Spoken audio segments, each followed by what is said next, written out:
जब भी शरीर में कोई दर्द या बीमारी हो तो शरीर की आवाज़ को समझें। प्रकृति क्या चाह रही है उसको समझना चाहिए। हमें जुकाम, दस्त, बुखार, फोड़े फुंसी, प्राकृतिक चिकित्सा के भाषा में इनको तीव्र रोग, एक्यूट डिजीज कहा जाता है, जो शरीर की सफाई करने के लिए आते हैं। आयुर्वेद और प्राकृतिक चिकित्सा का दृष्टिकोण है कि कोई भी बीमारी होती है तो शरीर अपनी सफाई करना चाहता है। जब शरीर अपनी सफाई करने की चेष्टा करता है, शरीर द्वारा जो विष हैं उनको बाहर निकालने की चेष्टा करता है, या प्रकृति शरीर की सफाई करती है, इसको बीमारी कहा जाता है। तो बीमारी क्या है? विषों का बाहर निकलना। दस्त हो गए, लूज मोशन हो गए, क्या है? विकार। जो मल अंदर था, संचित था, उसने वो कुपित हुई आंत, उसने उसको बाहर निकालना शुरू कर दिया। बुखार क्या है? प्रकृति की रक्षा मूलक व्यवस्था है। फोड़े फुंसी क्या है? विष अंदर था, वो बाहर निकल रहा है। फोड़ा या फुंसी पकेगी और पक करके बाहर निकाल देगा, त्वचा निर्बल हो जाएगी। इसी प्रकार से जुकाम क्या है? शरीर द्वारा सफाई का प्रयास है। जब कोई ऐसी समस्या होती है, एक्यूट डिजीज होता है या जुकाम ही हुआ मान लीजिए, तो उसमें दर्द भी होगा, सिर दर्द होगा। अब जब सिर दर्द हो रहा है तो आदमी परेशान होने लगता है कि तो दर्द हो रहा है, वो दवाओं द्वारा उसको रोकने की चेष्टा करता है। तो दवाओं उसको निकलते हुए विष को रोक देती हैं।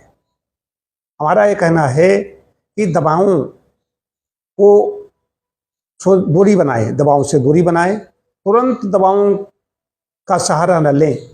कोई विशेष परेशानी है तब तो चिकित्सक से जरूर संपर्क करें। बीमारी में क्या होता है? शरीर की सफाई हो गई। जो शरीर में प्रकृति ने, परमात्मा ने शरीर में मल निकालने के 4 रास्ते बनाए हैं, मलाशय, मूत्राशय, त्वचा और फेफड़े, इनके द्वारा गंदगी बाहर निकल गई। अब उसमें करना क्या है, ये विशेष बात है।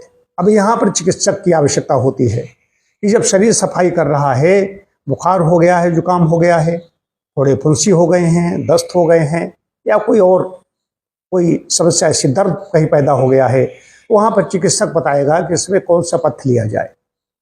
सबसे पहली चीज है कि कोई भी ऐसी समस्या होती है तो उसमें भूख नहीं लगती। व्याध नाशाय लंघनम। अगर व्याध कोई उत्पन्न हुई है तो लंघनम परमम औषधम। उपवास कीजिए। उपवास में क्या करना है? पानी के अलावा कुछ नहीं लेना है। नींबू पानी का सेवन कर सकते हो, कुछ नहीं लेना है। तो अंदर की जो जठर रस है, जो हमारी जठराग्नि है, जो भोजन को पचाने में लग जाएगी, प्रकृति ने भूख बंद कर दी, भूख नहीं लगेगी। जुकाम में तो बिल्कुल नहीं लगती। जो भोजन को पचाएगी वो क्या करेगी? वो दोषों को नष्ट करने लगेगी। ये है विशेष बात। तो जब भूख लगे तो वैसा ही पथ ले। अब ये भी नहीं बहुत लंबे समय तक कोई व्यक्ति कमजोर होता रहे, भूख लग रही है, तो जुकाम हुआ है, तो कौन सा पथ्य चाहिए? कफ श्लेष्माविहीन डाइट, ऐसा आहार जो कफ को न बनाए। ये दस्त हो गए तो क्या लेना चाहिए? बहुत ही सुपथ होना चाहिए, वो दिया जाएगा।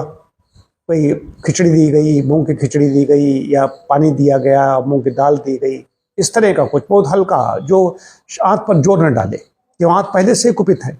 इसी प्रकार फोड़े फुंसी हुए हैं, या एक्यूट डिजीज की बात हो रही है, या कोई किसी को दर्द हो चुका है कहीं पर शरीर में। दर्द प्रकृति की भाषा है।